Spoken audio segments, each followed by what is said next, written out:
Okay, good morning, all of you. In previous lecture, we have seen 1,2 disubstituted and 1,3 disubstituted cyclohexane. Now, today we have to learn 1,4 disubstituted cyclohexane. 1,4 disubstituted cyclohexane will be arises in two form, that is cis and trans form. Let's see the diagram. Okay, see here, this is your cyclohexane system. This is your cyclohexane system, and the two general substituents Y1 and Y2, which are is in the same plane. That is the above the plane. That is Y1 and Y2 is in the above the plane. So it is called cis 1,4 disubstituted cyclohexane. When we have to draw the chair configuration of 1,4 disubstituted cyclohexane, then it will be shown like that. This is your first substituent Y1, which is in axial position and its direction is upside. And at the fourth position, that is, this is first number carbon, second number carbon, this is third number carbon, this is fourth number carbon, and this fourth number carbon is joined by another one substituent we called as Y2, which is in equilibrium position. Sorry, if it is in equatorial position. It means at the cis 1,4 dicyclohexane, one substituent is at axial position and another one is at equatorial position. इथे तुम्ही easily बघू शकता हे Y1 आणि Y2 ह्या सायक्लोहेक्सेनची जी काही plain आहे, मी इथं दाखवतो अशा पद्धतीनं. ही जी सायक्लोहेक्सेनची जी काही प्लेन आहे, ही जी प्लेन तुम्हाला दिसत असेल, ओके, तर ह्या प्लेनच्या बरोबर एक्झॅक्टली काय आहे, Y1 आणि Y2 अबव द प्लेन आहे. काय ते Y1 आणि Y2 अबव द प्लेन आहे. मग ह्याचं आपण जेव्हा चेअर कॉन्फिगरेशन आपण काढू, अशा पद्धतीने आपण बघू शकतो चेअर कॉन्फिगरेशन. तर ह्याच्यामध्ये हा Y1 एक्सेल पोझिशनला आहे आणि हा Y2 हा इक्विटोरियल पोझिशनला आहे. पण हा Y1 आणि हे Y2 ह्याची डिरेक्शन अप साईड असल्यामुळे आपण हे दाखवताना Y1 सुद्धा एक्सेल अप साईडला आहे, वरच्या दिशेला आहे, आणि हा Y2 सुद्धा कसा आहे, अप साईडला आहे. जेव्हा हा फ्लिप व्हील तेव्हा याची पोझिशन्स बदलतील. त्यामुळे एक्सेल असणारा इक्विटोरियलला जाईल, पण ह्याची डायरेक्शन सुद्धा परत कशी आहे, वरच्या दिशेला येतो, त्यामुळे अप साईड. आणि जो 4 नंबरचा कार्बनला जो Y2 सबस्टिट्यूएंट आहे तो इक्विटोरियलला होता, तो एक्सेलला गेलेला आहे आणि त्याची डायरेक्शन सुद्धा कशी आहे, अप साईड आहे. आता एक शॉर्टकट सांगतो तुम्हाला. 1,2 आणि 1,4 डायसब्स्टिट्यूट सायक्लोहेक्सेन ह्याचं सिस ट्रान्स एक्स असतं. म्हणजे काय, 1,2 मध्ये आपण बघितलं काय, एक्सेल इक्विटोरियल असेल तर सिस. सिमिलरली 1,4 साठी पण एक्सेल इक्विटोरियल असेल तर सिस. त्याचबरोबर जर आपल्याला ट्रान्स बघायचं असेल तर ही जी सबस्टिट्यूएंट, ही जी आपलं हे आहे, ही जी आपली प्लेन आहे, हा प्लेन ह्याला मी ड्रॉ करतो अशा पद्धतीनं. यस, हा आपला प्लेन आहे. तर ह्या प्लेनच्या एक Y2 जो आहे तो अबव द प्लेन आहे, Y1 जो आहे तो अबव द प्लेन आहे आणि Y2 जो आहे तो बिलो द प्लेन आहे. म्हणजे एक अप साईड आणि एक डाऊन साईड, म्हणजे एक अपोजिट साईडला, एकमेकाच्या अपोजिट साईडला, ज्याला आपण म्हणतो ट्रान्स. इथं 1,3 नको आहे, इथं 1,4 पाहिजे. ओके, हे लक्षात ठेवा करेक्शन नोट्स करताना. इथं 1,3 आलेलं आहे चुकून, तिथं 1,4 पाहिजे. त्याच्यानंतर हे त्याचं चेअर कॉन्फिगरेशन आहे. ह्या चेअर कॉन्फिगरेशनमध्ये, येस, चेअर कॉन्फिगरेशनमध्ये Y1 जो आहे तो अप आहे, त्यामुळे एक्सेल पोझिशनला हा Y1 आलेला आहे. आणि जो Y2 आहे तो कसा आहे, डाऊन आहे, त्यामुळे हा एक्सेल पोझिशनला Y2 हा डाऊन आहे. त्यामुळे ट्रान्ससाठी दोन्ही सबस्टिट्यूएंट एक तर एक्सेल पोझिशनला असायला पाहिजेत किंवा एक तर इक्विटोरियल पोझिशनला असायला पाहिजेत. ओके, आता हाच कंपाऊंड जेव्हा तुमचं फ्लिप होईल तेव्हा Y1 अप साईडला आहे, त्यामुळे हा Y1 आपल्या ह्याची डायरेक्शन तुम्ही बघू शकता, वरच्या दिशेला आहे, आणि Y2 खालती आहे, त्यामुळे ह्या Y2 ची डायरेक्शन कशी आहे, खालच्या बाजूला आहे. ओके, ह्याला आपण म्हणणार आहोत ट्रान्स. आता आपण पुढे बघणार आहोत सिस ट्रान्सपैकी कोण स्टेबल आहे, आणि एखादा 1,4 पोझिशनला OH ग्रुप असेल तर त्याचं कॉन्फिगरेशन कोणतं स्टेबल असणार आहे हे आपण इथं बघणार आहोत. ओके, आता इथं आपण बघूया. In this compound, the cis isomer exists in two identical equatorial axial and axial equatorial conformation. बघा हा सीस कॉन्फिगरेशन आहे. ह्या सीस कॉन्फिगरेशनचं हे आपलं चेअर कॉन्फिगरेशन. ह्यामध्ये एक मिथिल ग्रुप एक्सेल आहे, हा मिथिल ग्रुप इक्विटोरियल आहे. हा जेव्हा फ्लिप होईल तेव्हा इक्विटोरियलचा मिथिल ग्रुप एक्सेल पोझिशनला जाईल आणि इक्विटोरियलचा मिथिल ग्रुप कशामध्ये जाईल, एक्सेल कॉन्फिगरेशन इक्विटोरियल कॉन्फिगरेशनमध्ये जाईल. Okay. But on the other hand the trans isomer is found to be exist in two different equatorial and axial conformation. Of these, the axial conformation is unstable because of 4 gauge interaction by an amount 15 kilojoule per mole. ह्याच्यामध्ये हा trans आहे तो Excel किंवा equatorial असू शकतो. पण ह्या दोन्ही कॉन्फिगरेशनमध्ये जर बघितला तर हायली अनस्टेबल आहे, तर तो आहे एक्सेल कॉन्फिगरेशन. हे हायली अनस्टेबल आहे. का अनस्टेबल आहे तर ह्याच्यामध्ये 4 गॉज इंटरॅक्शन्स आहेत. परत ह्याच्यामध्ये 1-3 इंटरॅक्शन सुद्धा होऊ शकतं. त्यामुळे हा हायली अनस्टेबल आहे. जवळपास 15 किलो जूल पर मोलने काय तो हायली अनस्टेबल आहे. ओके. आता मी पुढे जातोय. Okay. During the symmetry operation it is observed that the vertical plane passing through C1 and C4 is a sigma plane, and thus all the conformers are achiral even if the two substituents are different. आता ह्याच्यामध्ये एक आपण मी तर blue line हे दाखवलेलं आहे, ज्याला मी पुन्हा जरासं फेंट करतो, हे करतो. हे जे आहे हायलाईट केलेलं, ह्याच्यामधनं एक प्लेन पास होते आणि प्लेन पास केल्यानंतर तुम्हाला असं लक्षात येईल की जो वरचा पोर्शन आहे ते वरच्या पोर्शनला सुद्धा मी मार्क करतो. हा वरचा पोर्शन आणि ह्याच्याबरोबर एक्झॅक्टली खालचा पोर्शन हे दोन्ही सेम आहे, म्हणजे इक्वल भागामध्ये त्याला डिवाइड करतात सिग्मा प्लेन. बरोबर. त्यामुळे हा मॉलिक्यूल अकायरल समजला जातो. जर Y1 आणि Y2 सेम असेल तर अकायरलच, किंवा Y1 आणि Y2 डिफरंट असेल तरी सुद्धा अकायरल मॉलिक्यूल त्याला आपण समजला जातो. Okay. Then next, when both the substituents are different, the 1,4 trans isomer has di-equatorial conformation, but the cis isomer is found to exist in two different populated equatorial axial conformation. Of these, the conformers having bulkier group in equatorial position is found to be dominant. आता इथे जर बघितला तर trans configuration मध्ये जे काही equatorial आहे तो सगळ्यात मोस्ट स्टेबल आहे. तो सगळ्यात काय आहे, मोस्ट स्टेबल आहे. पण सिस आयसोमरमध्ये विचार केला तर सिस आयसोमरमध्ये कसं असतो, एक्सेल इक्विटोरियल किंवा इक्विटोरियल एक्सेल असतो. ह्यामध्ये बल्की ग्रुप जर इक्विटोरियल पोझिशनला असेल तर तो मोस्ट स्टेबल असतो, म्हणजे पण ट्रान्सपेक्षा कमी स्टेबल. पण सिसमधला जो दुसरा कॉन्फिगरेशन आहे बल्की ग्रुप ॲट एक्सेल त्यापेक्षा तो खूप स्टेबल असतो. ओके. तुम्ही पुढे नेतोय. हे बघून आपलं काही पॉईंट्स लक्षात येतात. It is seen that arguments use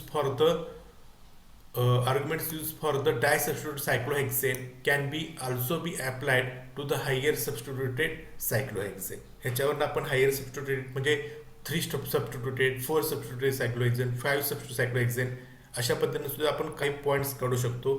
त्यातला सगळ्यात पहिला पॉईंट आहे, in cyclohexane system mono, di, tri and polysubstituted derivatives always have tendency to adopt chain conformation as far as possible. शक्यतो जेव्हा आपले सबस्टिट्यूएंट्स वाढत जातील तेव्हा हा मॉलिक्यूल चेन म्हणजे हा जो सायक्लोहेक्सेन सिस्टीम आहे तो ब्रेक होईल, चेन कॉन्फिगरेशनमध्ये जाण्यासाठी प्रयत्न जास्त करतो. Okay. Two chair conformation with maximum number of equatorial substituent is always preferred. This is true only when the internal forces due to dipole interaction or hydrogen bonding do not exist. शक्यतो हा जो molecule आहे म्हणजे प्रत्येक सायक्लोहेक्सेन सिस्टीममध्ये सगळ्यात जास्त bulky group equatorial पोझिशनला प्रयत्न करतो. त्याच्यामध्ये जर समजा कोणताही डायपोल इंटरॅक्शन नसेल, हायड्रोजन बॉन्डिंग नसेल तर सगळ्यात प्रयत्न कोणता करतो, इक्विटोरियल पोझिशनला करतो. When these interactions are present, it is necessary to determine the dominating interaction before finalizing the conformation for the molecule under study. काही वेळेला आपल्याला हायड्रोजन बॉन्डिंग दिसतात. मी आता पुढच्या स्लाइडमध्ये दाखवणार उदाहरण म्हणून. तर काही वेळेला हायड्रोजन बॉन्डिंगमुळे जो मॉलिक्यूल आपण अनस्टेबल म्हणतो, हायली अनस्टेबल, ते सुद्धा स्टेबल आपल्याला ऑब्झर्व होऊ शकतात. त्याला पर्टिक्युलर काही कंडिशन्स आहेत, त्या कंडिशन त्या फॉलो केल्या तर. Okay, then next, the energy barrier between the various conformation are so small that their mutual interconversion cannot be prevented. काहीचे एनर्जी बॅरियरची व्हॅल्यू खूप कमी असते, इतकी कमी असते की ते म्युच्युअल इंटरकन्व्हर्जन आपण थांबवू शकत नाही. एक चेअर कॉन्फिगरेशन लगेच फ्लिप होऊन दुसरं चेअर कॉन्फिगरेशन, लगेच फ्लिप होऊन पहिलं चेअर कॉन्फिगरेशन, असं म्युच्युअली इंटरकन्वर्ट होत राहतात. ह्याला आपल्याला थांबवता येत नाहीये. Okay, to illustrate about generalization, let us consider the case of cyclohexane 1,3 diol. This compound is known to have diaxial rather than diequatorial orientation. आता इथं आपण एक मॉलिक्यूल बघणार आहोत ज्याच्यामध्ये इक्विटोरियल पोझिशनला ते दोन्ही मॉलिक्यूल असायला पाहिजे होते, पण आपल्याला हायली अनस्टेबल डायएक्सियल कॉन्फिगरेशन दाखवणार आहे बिकॉज ऑफ इंट्रामोलिक्युलर हायड्रोजन बॉन्डिंग. त्याच्यामध्ये इंट्रामोलिक्युलर हायड्रोजन बॉन्डिंगमुळे डाय इक्वेटोरियल स्टेबल असताना सुद्धा थेरॉटिकली आपल्याला डायएक्सियल मॉलिक्यूल दाखवतो, आणि हे आपण इन्फ्रारेड स्पेक्ट्रामध्ये प्रूव्ह केलेलं आहे. ओके, तर हे कोणतं स्ट्रक्चर आहे, कसं आहे, तर हे सुद्धा आपण बघणार आहोत. ओके, तर इथं आपण बघू शकतो हा आहे 1,3 एक नंबरला आणि 3 नंबरला OH ग्रुप सायक्लोहेक्सेन डायॉल. ओके, तर हा जो मॉलिक्यूल आहे, ह्या मॉलिक्यूलमध्ये आपल्याला इंट्रामोलिक्युलर बॉन्ड इथं हायड्रोजन बॉन्डिंग होतं. इंट्रामोलिक्युल म्हणजे काय, विदिन द मॉलिक्यूल. ह्यामध्ये हा ऑक्सिजन लोन पेअर हा हायड्रोजनवरती पार्शियल बॉन्ड तयार करतो, ज्याला म्हणतं इंट्रामोलिक्युलर हायड्रोजन बॉन्डिंग. ओके, त्यामुळे हा आहे एक्सेल पोझिशन, हा आहे एक्सेल पोझिशन जो खूप स्टेबल आहे, जो काय आहे, खूप स्टेबल आहे. सिमिलरली जर 1,4 पोझिशनला डायोल असेल तर आपल्याला त्या सायक्लोहेक्झन सिस्टीमचा मोस्ट स्टेबल फॉर्म जातो, आणि तो जातो म्हणजे कोणता, तर तो जातो बोट कॉन्फिगरेशन. तो कोणता जातो, बोट कॉन्फिगरेशन.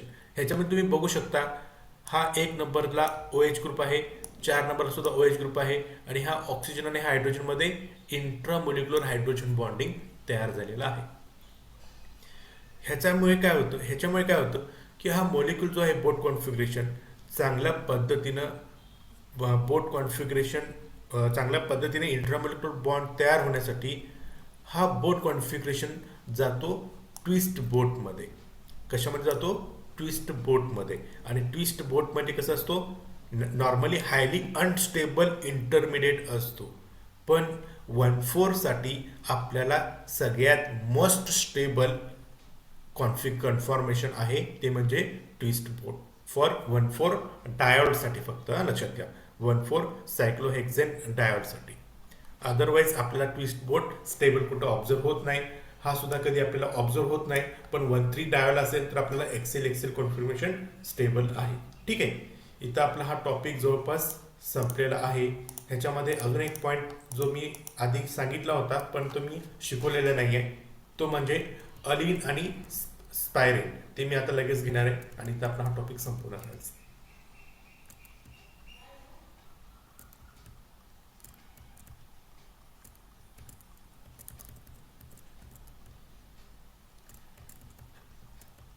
टॉपिक अतिशय सोपा आहे. ओके, आता आपण इथं बघणार आहोत stereochemistry of allene and spiro compound. Okay, हा अलीन म्हणजे काय जनरली, तर and allene is a compound in which one carbon atom has double bond with each of its 2 adjacent carbon atom. म्हणजे हा जो एक सिंगल कार्बन आहे तो शेजारच्या कार्बनवरती डबल बॉन्ड, परत इकडच्या शेजारच्या कार्बनवरती डबल बॉन्ड तयार केलेला आहे, ज्याला आपण म्हणणार आहोत काय, अलीन कंपाऊंड. मग जेव्हा डबल बॉन्ड तयार करेल तेव्हा ह्या जे शेजारचे कार्बन्स आहेत, ज्याला मी मार्क करतो, ह्या जो शेजारचे कार्बन आहे, हा जो शेजारचा कार्बन आहे, तो शेजारच्या कार्बनला जे बॉन्ड्स आहेत, आता इथं मी दाखवतो ना हायड्रोजन दाखवलेले आहेत, तर हे हायड्रोजन बॉन्ड, एक सेकंड, हे हायड्रोजन्स आणि हे हायड्रोजन्स, हे दोन्ही हायड्रोजन्स आपल्याला mutually perpendicular to each other observe होतात. Mutually perpendicular to each other. आता ह्याच्यामध्ये जर तुम्ही बघितला, परत एकदा मी सांगतो, अलीन म्हणजे, तर हा जो मिडलचा कार्बन आहे तो शेजारच्या कार्बनवरती डबल बॉन्ड तयार करतो. शेजारच्या काय करतो, कार्बनवरती डबल बॉन्ड तयार करतो. त्यामुळे काय होतं की हे जे दोन हायड्रोजन्स त्याला अटॅच होते ते काय होतात, म्युच्युअली परपेंडिक्युलर होतात, एकमेकाच्या म्युच्युअली परपेंडिक्युलर होतात. ओके, ज्याला म्हणतो आपण अलीन. आता ह्यातलं सगळ्यात सिम्पलेस्ट कंपाऊंड आहे, त्याचं नाव आहे प्रोपॅडाईन. ह्याचं नाव काय आहे, प्रोपॅडाईन. ह्यालाच आपण सिम्पली म्हणतो अलीन. आणि अलीन हा खूप रिएक्टिव्ह असतो नॉर्मल अल्किनपेक्षा. नॉर्मल अल्किनपेक्षा याची रिएक्टिव्हिटी खूप स्ट्रॉंग असते. ओके, ह्याचं मी एक 3D कॉन्फिगरेशन दाखवतो.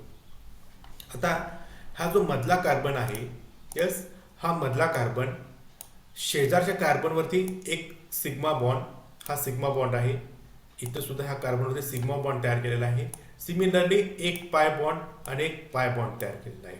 ओके, ह्याच्यामध्ये हा जो मिडल कार्बन आहे ह्याचं कॉन्फिगरेशन sp कॉन्फिगरेशन आहे. पण हे जे लास्ट शेवटचे त्याला अटॅच कार्बन आहेत ह्याचं कॉन्फिगरेशन sp2 आहे. ओके, ह्याच्यामधला जो बॉन्ड अँगल आहे तो बॉन्ड अँगल कितीचा आहे, 180. हे सगळे एका प्लेनमध्ये येतात. ओके, आणि ह्याच्यामध्ये आता येतो ट्विस्ट. कोणाचा येतो ट्विस्ट, तर हे जे प्रोटॉन्स दोन येतात, हे जे दोन प्रोटॉन्स येतात हे एका प्लेनमध्ये येतात. हे काय येतात, एका प्लेनमध्ये येतात. पण हे जे दोन प्लेन आहेत हे अपोजिट प्लेनमध्ये येतात. म्हणजे एक हायड्रोजन बिलो द प्लेन आणि एक हायड्रोजन अबव द प्लेन. ह्याचं जर आपण 3D स्ट्रक्चर बघितलं तर मला अशा पद्धतीनं दिसतं. हा म्हणजे तुमचा मधला कार्बन. ओके, हा तुमचा राईट साईडचा कार्बन आणि हा तुमचा लेफ्ट साईडचा कार्बन. ह्याच्यामध्ये एक हायड्रोजन हा बिलो द प्लेन आहे, हा हायड्रोजन अबव द प्लेन आहे. आणि हे हायड्रोजन जे दिसतं तुम्हाला हे एका प्लेनमध्ये आहेत, इन प्लेन ज्याला आपण म्हणतो ते एका इन प्लेनमध्ये आहेत. ओके, आता ह्याच्यात मी जास्त माहिती न देता डायरेक्टली ह्याचं कॉन्फिगरेशन कसं फाइंड आउट करायचं आहे ह्याच्याकडे मी समजून जातो. ओके, आता आपण ह्याचं कॉन्फिगरेशन फाइंड आउट करताना आर आणि एस कॉन्फिगरेशन आपण फाइंड आउट करू शकतो. आणि सगळ्यात पहिल्यांदा हा मॉलिक्यूल मध्ये कायरल कार्बन नाही आहे.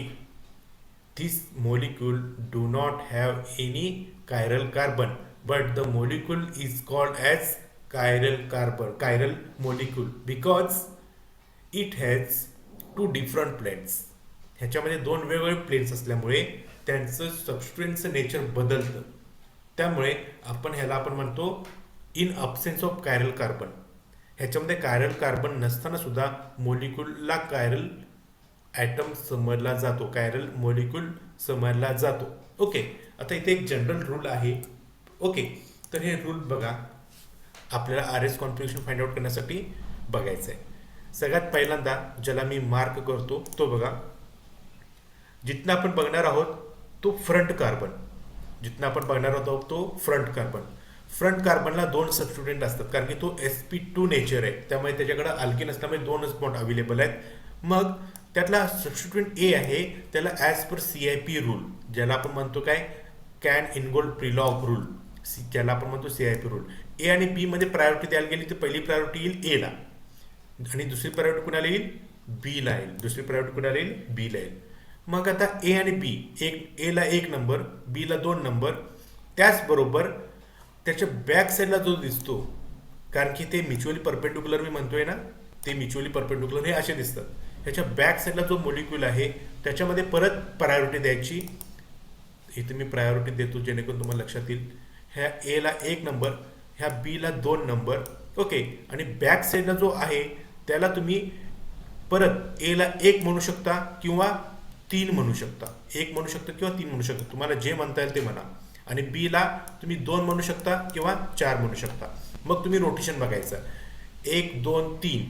जर क्लॉकवाईज डिरेक्शन आला तर याचं कॉन्फिगरेशन येतं आर कॉन्फिगरेशन, आणि जर अँटी क्लॉकवाईज आला तर याचं कॉन्फिगरेशन येईल एस कॉन्फिगरेशन. आता इथं हॉरिझॉन्टल लाईनला फोर्थ प्रायोरिटी काय बघायचं नाही, डायरेक्टली ह्याचे रूल्स बदलतात थोडेसे, आणि ते आपण एक उदाहरण देऊन तुम्हाला जास्त लक्षात येईल. ओके, आता हा मॉलिक्यूल आहे, ह्याचं नाव इथं दिलेलं आहे आता याचं आधीच मी कॉन्फिगरेशन सांगितलं आर म्हणून. तर बघा 4 क्लोरो पेंटा 2,3 डायन 2 ऑल, ह्याचं नाव तुम्हाला माहिती असेल पाहिजे, म्हणजे स्ट्रक्चर काढता आलं पाहिजे तुम्हाला.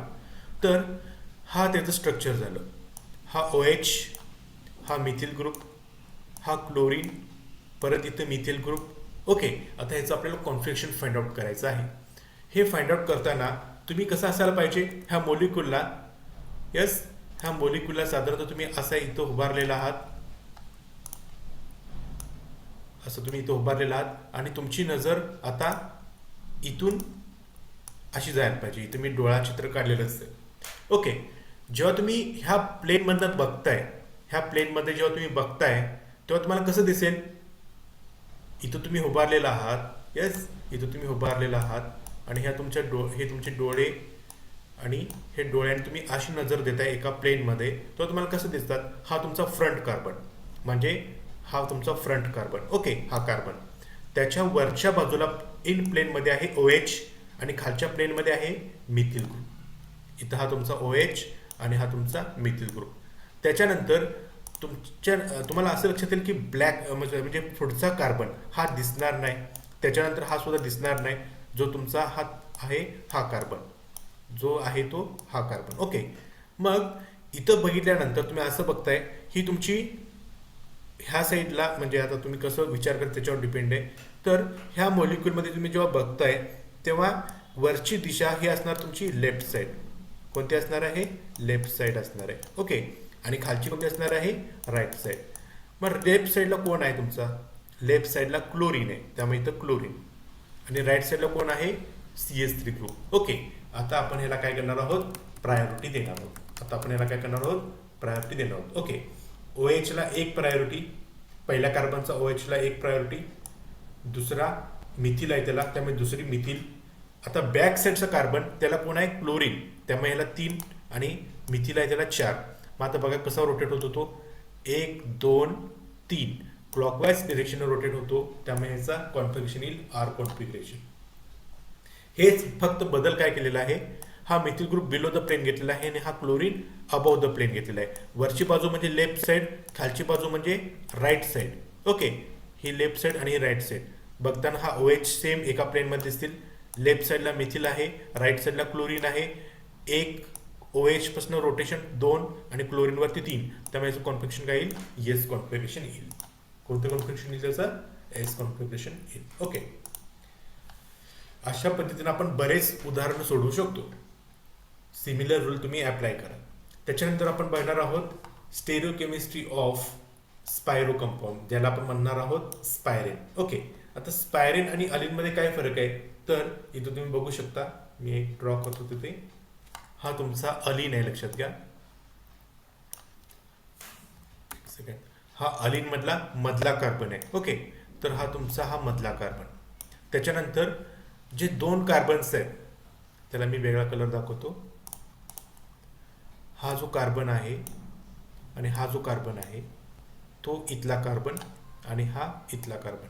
आणि त्याच्यामध्ये जे काही 2 डबल बॉन्ड्स होते त्यापैकी ते डबल बॉन्ड्स काय केलेले आहेत, कन्व्हर्जन केलेले आहेत एक सायक्लिक सिस्टीममध्ये, एक सायक्लिक सिस्टीममध्ये, ज्याला आपण म्हणणार आहोत स्पायरो कंपाऊंड, ज्याला आपण काय म्हणणार आहोत, स्पायरो कंपाऊंड. ओके, तर ह्या स्पायरो कंपाऊंडचं तुम्ही नेचर बघितलात तर ही जी प्लेन आहे, म्हणजे हा जो सायक्लिक कंपाऊंड आहे तो ह्या प्लेन मधल्या कंपाऊंडला कसा आहे, परपेंडिक्युलर आहे.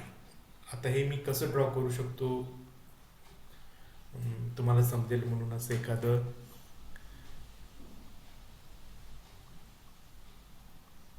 तर जनरली हे आता ऑफलाईन असतं तर मी जर सांगितलं असतं, ऑनलाईनला मला दाखवताना लिमिटेशन येतात.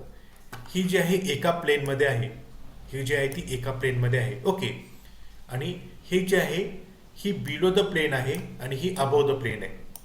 आता तुम्ही विचार करू शकता, आणि जो बिलो द प्लेन आणि अबव द प्लेन आहे त्याला एक्स आणि वाय सबस्टिट्यूएंट जे आहेत ते इन प्लेनमध्ये येतात, आणि ह्या रिंगमध्ये जे एक्स आणि वाय आहेत ते बिलो द प्लेन आणि अबव द प्लेनमध्ये जातात.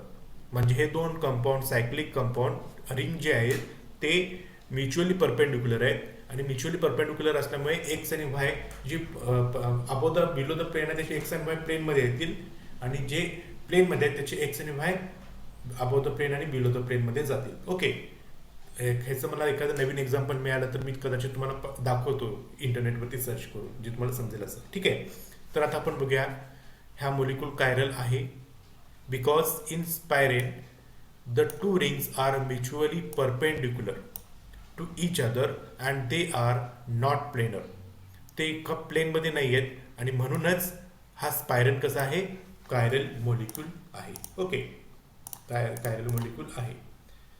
हे त्याचे बरेच उदाहरणं आहेत. आता आपण डायरेक्टली आर एस कॉन्फिगरेशन कसं फाइंड आउट करायचं आहे हे मी तुम्हाला शिकवतो. हा अशा पद्धतीचा मॉलिक्यूल आहे. हे बघत असताना मात्र एक नियम फॉलो करावा लागतो. येस, कोणता नियम फॉलो करावा लागतो? तुमचा जो ऑब्झर्वेशन आहे ते ऑब्झर्वेशन ह्या रिंगमधनं ऑब्झर्वेशन करायचं. कुठनं ऑब्झर्वेशन करायचं आहे? ह्या रिंगमधनं ऑब्झर्वेशन करायचं आहे. ओके, जेव्हा तुम्ही ह्या रिंगमधनं ऑब्झर्वेशन करताय तेव्हा वरचा जो पोर्शन आहे हा आहे लेफ्ट साईड. हा कोणता आहे? Left side. आणि खालचा जो आहे तो कोणता आहे? Right side. खालचा कोणता आहे? तो राईट साईड. ओके, आता आपण इथं बघू शकतो. सगळ्यात पहिल्यांदा आपल्याला दिसणारा कार्बन कोणता असणार आहे? तर आपल्याला दिसणारा कार्बन आहे हा. मग हा कार्बन ड्रॉ करताना येस, पहिल्यांदा एक हायड्रोजन लेफ्ट साईडला आहे आणि दुसरा हायड्रोजन कसा आहे? बिलो द प्लेन आहे. सॉरी, एक हायड्रोजन बिलो द प्लेन आहे आणि सीओएच ग्रुप कसं आहे? अबोव द प्लेन आहे. पण दिसताना आपल्याला कसं दिसणार आहेत? हा हायड्रोजन, मी मार्क करतो, हा हायड्रोजन म्हणजे इथला हायड्रोजन, हा सीओएच ग्रुप म्हणजे इथं बिलो खालचा आहे हा सीओएच ग्रुप. पण हे कुठे दिसणार आहेत? सगळ्यात शेवटी दिसणार आहेत. त्यामुळे त्याची लाईन मी फेंट दाखवलेली आहे, लक्षात घ्या. आणि दिसणारा पहिला कोण आहे? तर पहिला दिसणारा हा कार्बन आहे. आणि ह्या कार्बनमध्ये लेफ्ट साईडला कोण आहे? हायड्रोजन. राईट साईडला कोण आहे? COH group. आता आपण ह्याला काय करणार आहोत? प्रायोरिटी देणार आहोत, पहिल्या कार्बनपासून दुसऱ्या कार्बनपर्यंत. ओके, हा पहिला सीओएच आहे, त्याची प्रायोरिटी 1 येईल. त्याच्यानंतर हा हायड्रोजन आहे, त्याची प्रायोरिटी 2. आता बॅक साईडला जातो, जे रेड दाखवतो बॅक साईडचा कार्बन, प्रायोरिटी ह्याला येईल 3 नंबर. आणि आता रोटेशन बघा, 1 2 3 अँटी क्लॉकवाईज, म्हणून ह्याचं कॉन्फिगरेशन कोणतं येतं? येस कॉन्फिगरेशन येतं. त्याचं कॉन्फिगरेशन कोणतं येतं? येस कॉन्फिगरेशन येतं. ओके, ह्याला मी क्लिअर करतोय. इथं सुद्धा तुम्ही सिमिलरली बघू शकता. यस, पहिला जो कार्बन दिसेल, आपण मी सांगितलं काय कोणत्या प्लेनमध्ये बघायचं आपलं? तर प्लेन ही प्लेनमध्ये बघायचं, ह्या प्लेनमध्ये बघायचं. इकडून बघितलात तर तुम्हाला दिसणारं चुकीचं दिसेल. ओके, ह्याचा एक रूल आहे. तर तो आपण कोणत्या प्लेनमध्ये बघायचा आहे? ज्यामध्ये रिंग आहे प्लेनर, ज्याला मी मार्क करतोय बघा, त्या रिंगमध्ये आपण बघायचं आहे. ओके, मग आपण बघितल्यानंतर हा हायड्रोजन लेफ्ट साईडला दिसेल, हा मिथिल ग्रुप राईट साईडला, हा हायड्रोजन लेफ्ट साईड, हा methyl group right side. Okay, त्याच्यानंतर सीओएच आपल्याला वरती दिसेल आणि हायड्रोजन आपल्याला खालती दिसेल. मग आता आपल्याला काय द्यायचे आहे? प्रायोरिटी द्यायची आहे. ह्या मिथिलला 1 नंबर द्या, ह्या हायड्रोजनला 2 नंबर द्या आणि ह्या सीओएचला 3 नंबर. बघा कसं रोटेट होतो तो? क्लॉकवाईज डिरेक्शनने. त्यामुळे याचं आर कॉन्फिगरेशन येईल. काही वेळेला आपल्याकडे नायट्रोजनची लोन पेअर, ह्याला पण सुद्धा आपण एक हे देतो, प्रायोरिटी देतो. तर ह्याच्यामध्ये सुद्धा आपण बघताना हा हायड्रोजन लेफ्ट साईडला दिसेल, हा मिथिल ग्रुप राईट साईडला दिसेल, हा आर कॉन्फिगरेशन इथं आपल्याला टॉपला दिसेल व्हर्टिकल लाईनच्या. हे लोन पेअर आपण ह्याला प्रायोरिटी देणार आहोत. ओके, पहिल्यांदा ह्या मिथिलला, दुसऱ्यांदा ह्या हायड्रोजनला, तिसरा हा आर ग्रुप आणि चौथा हा लोन पेअर. हा क्लॉकवाईज डिरेक्शनने रोटेट होतो, म्हणून याचं कॉन्फिगरेशन कोणतं येईल? आर कॉन्फिगरेशन येईल. ओके, अशा पद्धतीने आपण ह्याला सुद्धा आर एस नोमेनक्लेचर करू शकतो. ठीक आहे, इथं हा टॉपिक आपला कम्प्लिटली संपलेला आहे. ओके, समजते ना? इथं आपला हा टॉपिक कम्प्लिटली संपलेला आहे.